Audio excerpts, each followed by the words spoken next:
Welcome to the Mayor Show. We have a very special guest this morning. We'd like to talk to Gene, our representative, Gene DiGirolamo. Gene, welcome to the show Good today. morning. A lot of important things to talk about going on in the state, and certainly all of them relate to us here in Bensalem. So Gene, who represents us, will give us a rundown on what's going on there and a lot of important news. Gene, I guess start out the budget up there. Yeah, I mean, good to be with you, Mayor. And, you know, you're right, always a lot going on up in Harrisburg. And we try to do this show once a year just to maybe update you during the summer on what went on. And you know, the budget is always a big issue here as we're going about it in June. And as you know, unfortunately, over the last several years, we've really struggled to get a budget done on time. And according to our Constitution here in Pennsylvania, which is a good thing, that we're supposed to have a budget done by the end of June. But again, unfortunately, we've struggled to come up with a compromise among the different House and the Senate and the governor. Yeah. And it's always challenging, not easy. I mean, you know, democracy is not easy. It's a challenge and it's hard work besides. So the last few years we struggled a little bit, but I'm happy to report that this year that we were able to come to an agreement on what the budget looks like. And again, it has to be balanced here in Pennsylvania, so you cannot spend more money than the state actually takes in. Unlike what they do in Washington, where they build up these big deficits, and you know, but that's an issue and a story for somebody else to discuss. But in Pennsylvania, we have to have a balanced budget, which is a good thing, and it's absolutely the right way to do. I mean, I think they should have that same rule in Washington, where they have to have a balanced budget every year. But again, that's a We have it here. Yep, I mean, and sure, you have to do the same thing. The county, yeah. the county has to do the same thing. Yeah. They have to have a balanced budget. So we were able to come to an agreement on a balanced budget. We got it done on time. The good part is that there were no new taxes, no new fees, that we were able to balance the budget without any new taxes. And the reason that we were able to do that and come to an agreement between, you know, the Democratic caucus, the Republican caucus, and the governor was because the revenues coming into the state were way above what they were projected to be. And I think the simple answer to why that was because the economy is doing so good. You know, the two biggest revenue sources for the state are the state income tax, and people pay that when they're working and on, you know, on other things, and the sales tax, and that's paid when people buy things. So if the economy's doing good, you got people working, unemployment is real low, the income taxes coming into the state go up. And if people are working and they're feeling good about themselves and where they're at, money. and they buy stuff, and the sales tax go up. Yeah. So we had a pretty nice surplus. I think it was $800 million above what it was projected to be. So we were not only able to balance the budget, to put a substantial amount of money more into education. And when I talk about education, I mean public education, community colleges, and higher education, special ed, and things like pre-K. We were able to put a substantial amount of money more into those areas, and still, for the first time in a long time, we were able to add over $300 million into our savings account, or rainy day fund. It's like kind of like a fund, a balance, a fund balance. I think one of the other things, human services, right, which you chair that, don't you, up there, and a lot of that mental health and drug and alcohol. So hopefully you got money into there. We were able to get substantial amount of more money for that, and that comes money that comes to the counties to provide these services, and also additional money to help out with people that have all kinds of disabilities, especially those who have intellectual disabilities, autism, to make sure that the services are there to help these families take care of their loved ones. So we were able to put additional money into there also. So, I want to lead into that. I mean, we talk about the budget and everything, but something that I know that you work very, very, very hard on is the abuse of drug and alcohol and tobacco, of course, and all of those. So, any little bit you can talk about us, what's going on there? Well, I mean, it's still a problem. I call it more than a problem. I call it a crisis. Opioids, epidemic, especially, these opiates. The number of deaths in the state of Pennsylvania and in Bucks County actually fell for the first time in 2018. The percentage fell in a long time. There were a substantial number of percentage of people who did not die here in Pennsylvania, which is good news. Of course. And I think one of the big reasons for that is the expansion of this drug Narcan, which saved lives, which I know your police department here in Ben Salem, I don't know what the number is. Unfortunately, we had to use it a lot. Yeah, you use it a lot, and fortunate for that, but unfortunately for the folks that need it, I wish they didn't need it saves their lives. Yeah. I mean, you can't get people help or get people into treatment if they're dead. I mean, you have to save their lives. So this Narcan, and for those who don't know what Narcan is, actually a miracle drug. It comes in a spray, and when someone is overdosing from an opiate or heroin, it only takes a few shots of this Narcan in their nose, and it's like a miracle drug. For the most part, it just works right away, and it brings them back from near death. And the wide use of Narcan is actually saving lives here in Ben Salem and across Pennsylvania. You know what I think's helping, Gene? And we've done it here, suing these companies, these pharmaceuticals. I think they're getting the message. Well, just being sued, and they're watching what they do. These cases, and I know Ben Salem. Yeah, you've sued not only the manufacturers of the opiates, but the distributors as well. There's three main distributors in the country that distribute most of these opiates, and these cases are starting to go to trial and move forward. The most recent one was in Oklahoma. Yeah. It's just amazing. Purdue? Is that the one with Purdue? They went after just one company, Purdue, that the manufacturer of the opiate. They make the Oxycontin is their brand name that they make. And right before it was to go to trial, Purdue settled with the state for, I believe, $289 million. One manufacturer, $289 million. And the reason they settled before you go to trial, because these drug companies are scared to death about going to trial and have the evidence come out of what was going on. The way they misrepresented the dangers to these drugs, not only to the general public, but also to the doctors and the medical community. So before they went to trial, they settled. Now there's a whole bunch of other ones that are coming up. And ours comes up in 220. Yep. Okay. So next year. Next year it comes up. We've already been notified. So hopefully we're joined with others. The county. I know Bucks County has they filed came a out lawsuit. after we did, and I would really like to see our state, Pennsylvania. Now I know our, the attorney generals are the entity in the state that should file these lawsuits. And I know our Attorney General, Josh Shapiro, really cares about this issue. And, he's got some things going on. I think he's joined with some other states. I'm not quite sure he's filed any lawsuits on behalf of the state. But, I hope at some point in time, and sooner rather than later, that Pennsylvania is also following their and lawsuit. there's something in there about criminal too. I think absolutely. I know.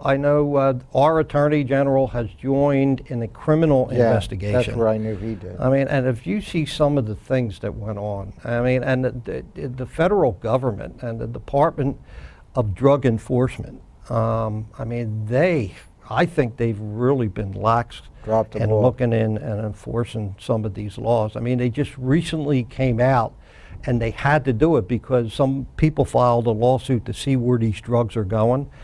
And if you see the amounts of these opiates that have gone to some of these pharmacies in very, very small towns in Pennsylvania and across the country, I mean, literally hundreds of thousands and millions of pills to pharmacies in small towns that only had a few thousand people in it. I mean, that should have raised all kinds and sorts of red flags to the federal officials. To, hey, what's going on there? Why is this one little pharmacy or drugstore selling this many? Well, I think that's Something going wrong there. to that's going to show a big drop That, in well, things as they hopefully get so. sued and the message is out there. And Mayor, it's the same old story. I mean, you know, most of these people are dying from heroin because the same story. These people, the young people especially, get hooked on the pills first, the prescription drugs, and they quickly change over to heroin, and then they're lacing this heroin Fentanyl, with right? fentanyl and other stuff, and it's very powerful, very potent, and unfortunately that's what's overdosing these young people is the fentanyl mixed with the heroin. Well, we could talk forever on this. Heartbreaking, Yeah, Mayor. It just and really is. it does. We hear it right here in Ben Salem. I mean, we're working as hard as we can. I know. with The everybody. Ben Salem Police Department, you deserve a lot of credit. I Yeah, mean, you've we're- got programs helping people get into treatment. And I mean, just before we leave it, the message to people out there, I mean, if you have a loved one who's addicted, do everything you can to get them into treatment. Get 'em I mean, treatment. because treatment works. Gee, we'll let them come in here. We don't I ask know. any questions, nothing. You come into our police department, There's- walk in. We will make sure that you get a bed and that you get help. And there's no questions asked. There's nobody. If you have insurance, that's great. If you don't have insurance, we'll find a way to get you treatment. Yeah. Because the county has resources available, like we talked about in the budget and the state budget. They have money available to help people get into Right. treatment. And- And there is also medical assistance or Medicaid if you qualify. I mean, you'll be able to get on that. And if you have that, you've got a lot of doors open for you. You know, I just want to take a moment on our own here in Ben Salem. Our police, as Gene said, we have the best police force. I'm not joking out there. It costs a lot of money in our budget. And I have always vowed to our police that we will give them the best equipment, the best training, and we have to go out there. People just don't realize what we have to do on investigations and how it's just such a detailed thing. I can't talk about it here on this show. I'm not going to talk about it.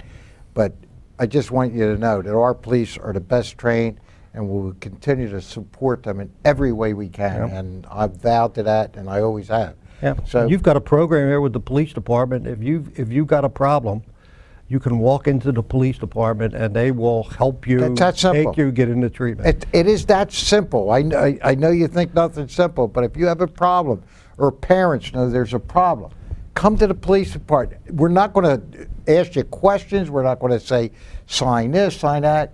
We'll get you help. So anyway, we got that. I want to switch gears, Yep, and go ahead. that's a very important message to send in, Gene. But voting machines. Yeah, that's going to be a big issue, Mayor. Yeah. Not this year in 2019, but in 2020, because the governor has told all of the counties, the 67 counties in Pennsylvania, that they're going to have to switch their voting machines to a program that has a certifiable paper ballot. Because of all these concerns about hacking and election fraud, these machines have proven already that they are a really safe and secure way. If you have a recount or have to recount the votes, that this is the way to go, where you have an actual paper ballot. And just to give you a brief description how they're going to work, here in Bucks County, they are actually studying, I think there's like 5 or 6 different companies that make these machines. So the county is actually looking at all of these machines, and the commissioners, I'm assuming before the end of the year, are going to have to make a decision which machine they're going to buy, because they have to be in place for the primary next year in 2020. And here's the way they're going to work. I mean, quite simply. I mean, it's a little bit complicated. So when you walk in to go to vote, you're going to sign in like you're used to doing. Do it normally. But at that point in time, they're going to hand you a paper ballot with all the names on the ballot. You're going to have to actually go into a small private booth, sit down, and with a pen, check off who you're going to vote for. When you're finished doing that, you get out of that booth, and then you go over to a machine, I think they call a scanner, where you're going to insert your ballot into the scanner. It takes it in right away, it scans it, tallies the vote, then that paper ballot that you filled out drops into a container, so that if they ever have to do a recount or have any questions or concerns about the vote, they're actually going to have a paper ballot that they're going to be able to take in there. So it'll and take a little recount. longer, obviously. Well, I mean, Montgomery County had the new machines this year in 2019, and they had problems during the primary. So in 2020, let's remember, it's going to be a presidential election where you have the biggest turnout, probably going to be 75, 80% or higher of the people who are registered are going to turn out to vote. So it might create a few problems, but you know, in theory, it's designed to Yeah. be pretty quick. Yeah. Pretty quick. Especially with all the hacking going on now. You want to make sure that our voting system, our democracy is safe and secure. And this certifiable paper ballot is really the way to go, because you can't make no mistakes because you're collecting all of it. Now, they're not going to have your name on it, you know, so nobody's going to know how you Yeah, of voted, so course. that's fine. But, you know, they're going to be collected, so if they got to do a recount, it's going to be pretty simple to do it and make sure you get an accurate and authentic recount. So, You know, not for nothing, and I'm just a crazy person. Why couldn't everybody have that paper ballot and just walk in and put it in a machine already filled out? you know, I don't. There must be a reason that you can't have that. I would believe that there's probably some concerns about security. There is going to be a process where if you're handicapped for whatever reason, that they're going to Yeah, you have can like go a back. handicap thing that you're going to be able to Right. vote with Right. being handicapped. It's going to be So, interesting. yeah, it is. And the other question is, which is what we were working on in Harrisburg as part of the budget, is how are the counties going to pay for these machines? The governor mandated this, so there is money coming from the federal government to help each state. In Pennsylvania, I believe it's about $15 million. But I believe for some county like Bucks County, the number of machines, I mean, it's going to be $5-6 million. You know, we don't want to stick the county with the cost of this. So we tried to come up with a process in Harrisburg, and there was an actual bill that would provide $90 million to the counties to pay for the machines, which is estimated to be about 60% of the cost. And then you put that on top of the federal government. So there would be like a three-way split where the state pays 60%.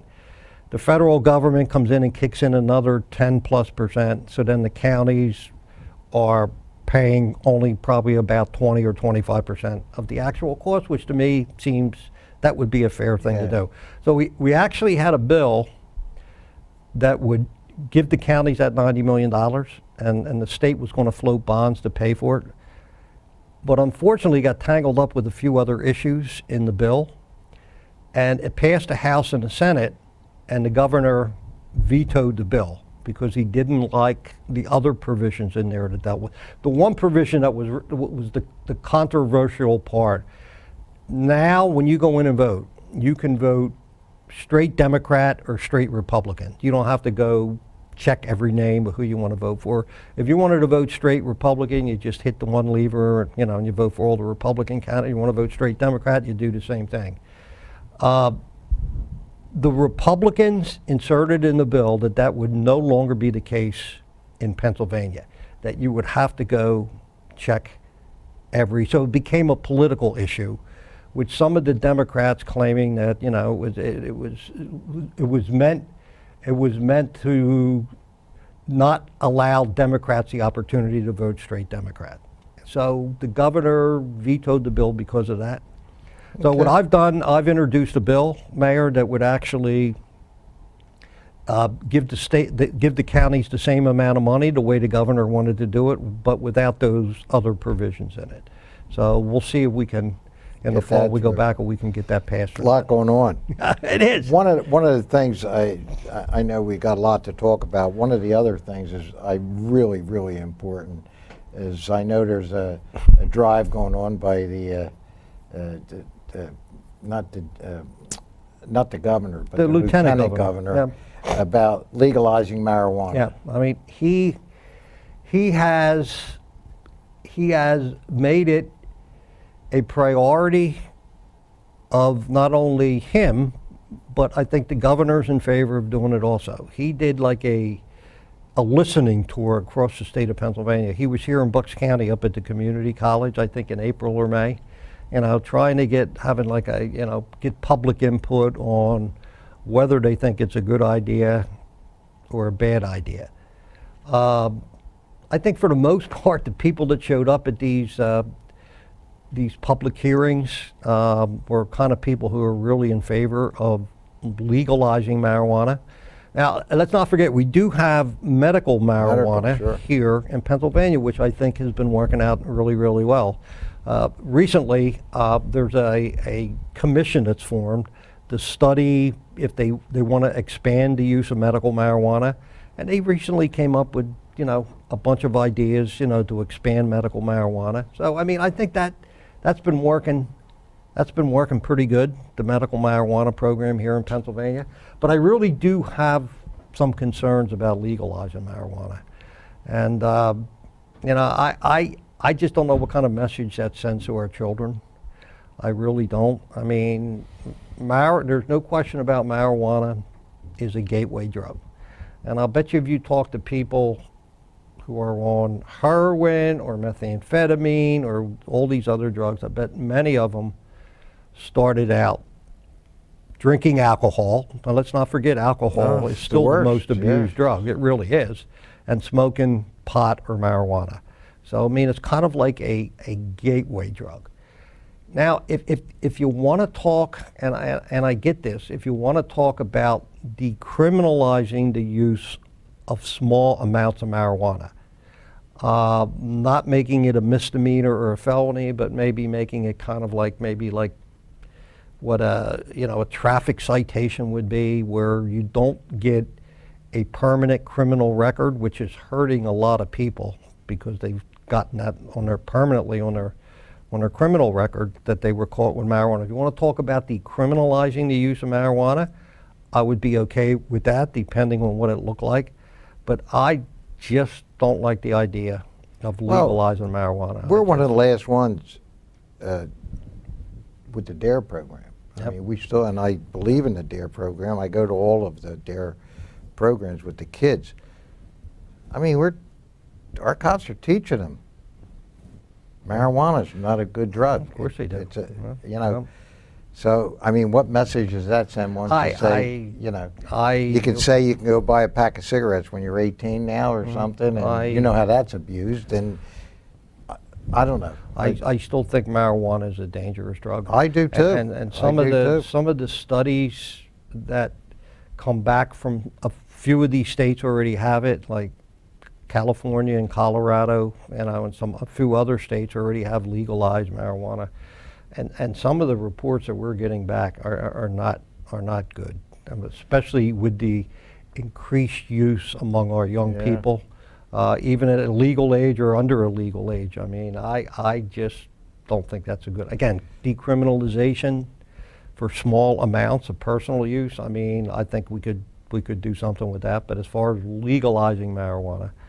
I'm just not a fan of doing that. Yeah, I go way back. Of course, you remember when we had business when I had the farms and everything. We had a lot of high school kids that worked with us that had different little problems like that from the high schools and all. Yep. And it was marijuana. I mean, it wasn't. I mean,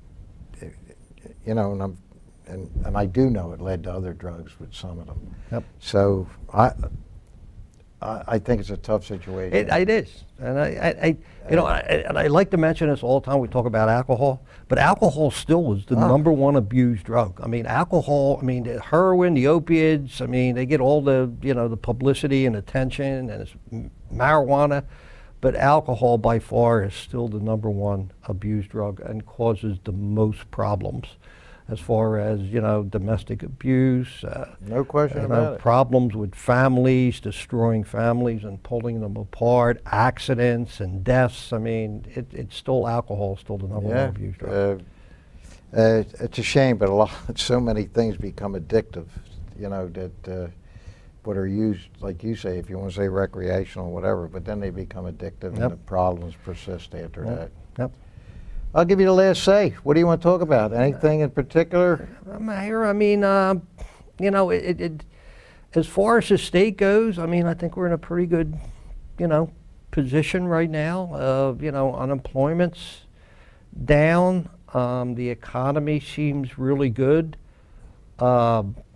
I've been at a bunch of meetings of people that are within the building trades and construction trades, electricians, plumbers, operating engineers, sheet metal workers.